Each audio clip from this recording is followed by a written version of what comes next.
নমস্কার সকলকে, কেমন আছেন সবাই? আশা করি সকলে ভালো আছেন। আমরা তো এখানে খুব ভালো আছি। আপনারা নিশ্চয়ই আওয়াজ শুনতে পাচ্ছেন। ভীষণ ঝড়, বৃষ্টি, মেঘ ডাকা সব কিছু চলছে একসঙ্গে, আর বিদ্যুৎ চমকাচ্ছে, সেটা তো দেখতেই পাচ্ছেন। ওয়েদারটা এত সুন্দর হয়ে যাবে জাস্ট ভাবতে পারিনি। কিছুক্ষণ আগে অবধি বেশ গরম ছিল, তারপরে দেখলাম একদম এক ঝাঁক বৃষ্টি নেমে এসেছে। বেশ ভালো লাগছে চারিদিকটা, কিন্তু আবার বাইরে ভয়ও লাগছে। তো এসব ওপর থেকে দেখতে দেখতে হঠাৎ করে নিচে ব্যাকইয়ার্ডে এসে দেখি এরম জল জমে গেছে। আর তারপরে আর কি দেখেছি জানেন? দাঁড়ান, দেখাচ্ছি আপনাদেরকে। এই যে আম গাছটা দেখতে পাচ্ছেন, সেই আম গাছটা থেকে পড়েছে বেশ কিছু গাছ পাকা আম। আর এই বৃষ্টির মধ্যে ছাতা নিয়ে গিয়ে সে কটাকে তুলেও নিয়ে চলে এসেছি। আর সবথেকে মজার ব্যাপার হলো, আমগুলো একটা মাত্র ফেটে গেছে, বাকি আমগুলো কিন্তু সব ঠিকঠাক আছে। আর গাছ পাকা আমের কি টেস্ট হয় সে তো মোটামুটি আর বলার কিছু নেই আপনাদেরকে, আপনারা বুঝতেই পাচ্ছেন। এই দেখুন, এই আমগুলো কিন্তু পেয়ে গেছি। আর এদিকে আমরা এদিকে আম নিয়ে ব্যস্ত ছিলাম, তখন তিতিন দেখছি ওদিকে নিজে নিজে চা করতে বসে দিয়েছে, নিজেই চা বানাচ্ছে। আমি বললাম যখন বানাচ্ছে তো বানাক, আমি একটু শুধু জাস্ট গাইড করে দিলাম। ও বানাচ্ছে, আমাকে বলল যে মা তোমরা আমটাম কুড়িয়েছো, হাত পা সব ধুয়ে নাও, ভিজে গেছো, গিয়ে সোফায় বসো, আমার চা বানানো হয়ে গেলে তোমাকে আমি দিয়ে আসবো। তো যখন নিজের থেকেই বলল করব, ঠিক আছে, ভালো কথা। একটু একটু করে বাচ্চাদেরকে কাজ শিখিয়ে রাখলে ওদের ভবিষ্যতে কাজে লাগবে, তাই জন্য আর বাধা দিলাম না।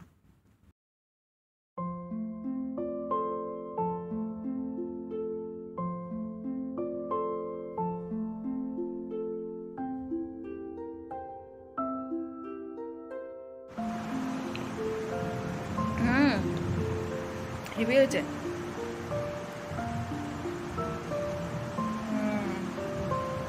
ভালো ভালো বানিয়েছে।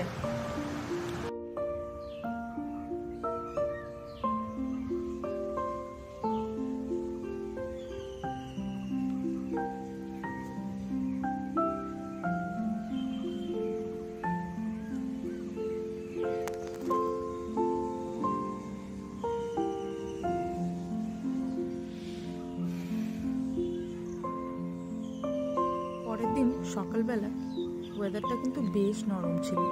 দেখুন এখন বাজে প্রায় 8:30। এখনও অবধি কিন্তু সূর্য বেরোয়নি, মেঘ মেঘ হয়ে আছে চারিদিকটা, আর চারিদিকটা ভিজে, কারণ কাল রাত্রিবেলায় বেশ ভালো বৃষ্টি হয়েছিল, আগেই দেখলেন। আমি সকালবেলায় উঠেই তাই জন্য গেছিলাম একটু বাজার, টুকটাক কিছু জিনিস আনার ছিল, আর তার সঙ্গে নিয়ে চলে এসেছি এই রজনীগন্ধা স্টিকগুলো। বাড়িতে এরকম করে যদি অরিজিনাল ফুল থাকে তাহলে কিন্তু বেশ ভালো লাগে। এখান থেকে কিছুগুলো স্টিক আমি তুলে নেব, তারপরে সেটা ওপরে বেডরুমে রেখে দেবো। অনেক কটাই এনেছিলাম।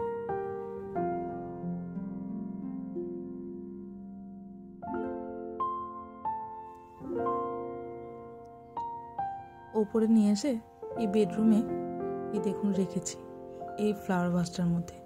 এই ফ্লাওয়ার ভাসটা জানেন আমি নিজে বানিয়েছি। কি করে বানিয়েছি আপনাদেরকে পরে দেখাবো। চলুন আজকে একটা রেসিপি আপনাদেরকে দেখাবো, যেটা আমার বহু দিন থেকে বানানোর ইচ্ছা ছিল। সেটা হচ্ছে চিকেনের ঝাল কদম, চিকেন ডাম্পলিং। অনেকে এটাকে চিকেনের ডাম্পলিংও বলে থাকে। এটা আমি বহুদিন থেকে দেখছি ইউটিউবে, কিন্তু বানিয়ে উঠতে পারিনি, তাই আজকে ভাবলাম বানাবোই। তো এখানে পেঁয়াজ, রসুন, আদা, কাঁচা লঙ্কা, ধনেপাতা বেশ কিছুটা নিয়েছি। দেখতেই পেলেন মোটামুটি একটা গোটা রসুন নিয়ে নিয়েছি। সবগুলোকে আমি ওই চপার মেশিনে করে একটু চপ করে নেব। আর চিকেনটাকেও মিক্সির মধ্যে দিয়ে আমি একটু পেস্ট বানিয়ে নিয়েছি। চিকেনটা মোটামুটি 400 গ্রাম সলিড পিস ছিল। তার মধ্যে সবার প্রথমেই একটা গাজর গ্রেট করে আমি দিয়ে দিয়েছি। তারপর ওই যে আদা রসুন বা ধনেপাতা যেটা ছিল সেই চপ করেছিলাম, সেটার ম্যাক্সিমামটা আমি দিয়ে দিলাম। ওই 1 চামচ মতো সাইড করে রেখেছিলাম। তারপরে এর মধ্যে আমি একে একে কিছু কিছু গুঁড়ো মশলা, যেমন প্রয়োজনীয় সব থেকে ইম্পর্টেন্ট জিনিস যেটা, সেটা হচ্ছে গরম মশলা গুঁড়ি, তার সঙ্গে নুন পরিমাণ মতো, আর তার সঙ্গে বেশ খানিকটা ভিনিগার দিয়ে খুব ভালোভাবে মাখিয়ে নিয়েছি। আর 1 চামচ গোলমরিচের গুঁড়োও আমি দিয়েছি। ঝালটা অবশ্য আপনারা নিজেদের প্রয়োজন মতো দিয়ে নেবেন। তারপর বেশ খানিকক্ষণ হাত দিয়ে সুন্দরভাবে এই পুরো চিকেনটা মশলার সঙ্গে মাখিয়ে নিতে হবে। আর চিকেনটা মাখার আগে বা পেস্ট করার আগেই আমি বেশ খানিকটা বাসমতি রাইস ভিজিয়ে রেখেছিলাম 1 ঘন্টা আগে। প্রায় 1 ঘন্টা ভিজে যাওয়ার পরে সেটাকে তুলে এরকম করে মানে জল থেকে ছেঁকে নিয়ে এইভাবে একটা থালার মধ্যে ছড়িয়ে রেখেছিলাম। এইবার চালটা সামনে নিয়ে এসে সেটার মধ্যে 1/2 চামচ মতো নুন দিয়ে ভালোভাবে চালটাকে মেখে নিলাম। এই চালের মধ্যে নুন দেওয়াটা কিন্তু খুব জরুরি। তারপর অন্য একটা পাত্র নিয়ে মানে অন্য একটা প্লেট নিয়ে হাতের মধ্যে বেশ খানিকটা আমি তেল মাখিয়ে নিয়ে এইভাবে চিকেনগুলোকে একটা বল বানিয়ে নেব। চিকেনের যে পেস্টটা আছে সেটা দিয়ে এইভাবে বল বানিয়ে নেব। তো এখানে আমি তেল ইউজ করেছি হাতে, আপনারা চাইলে হাতটা জল দিয়ে ধুয়েও কিন্তু করতে পারেন। মানে জল কিংবা হাতের মধ্যে তেল লাগিয়ে পুরো ব্যাপারটা করতে হবে, না হলে চিকেনগুলো একটু হাতের মধ্যে চিপকে যাবে। পুরো চিকেনের মিশ্রণটা দিয়ে আমি বলগুলো বানিয়ে নিয়ে সাইডে রেখে দিলাম। তারপর চালটা নিয়ে এসে চিকেনের বলগুলো দিয়ে চালগুলোকে চিকেনের বলের সাইডে সাইডে এইভাবে লাগিয়ে নিতে হবে। খুব ইজি চিকেনগুলোর মধ্যে কিন্তু এইভাবে চালের কোটিং কিন্তু করা যায়। মানে চালটা জাস্ট ওর ওপরে দিলেই কিন্তু চিকেনের মধ্যে বেশ খানিকটা চিপকে যায়।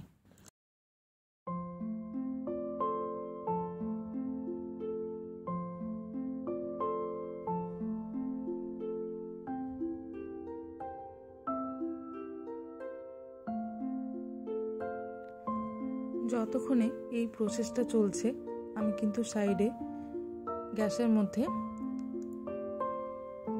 জল ফোটার জন্য রেখে দিয়েছি।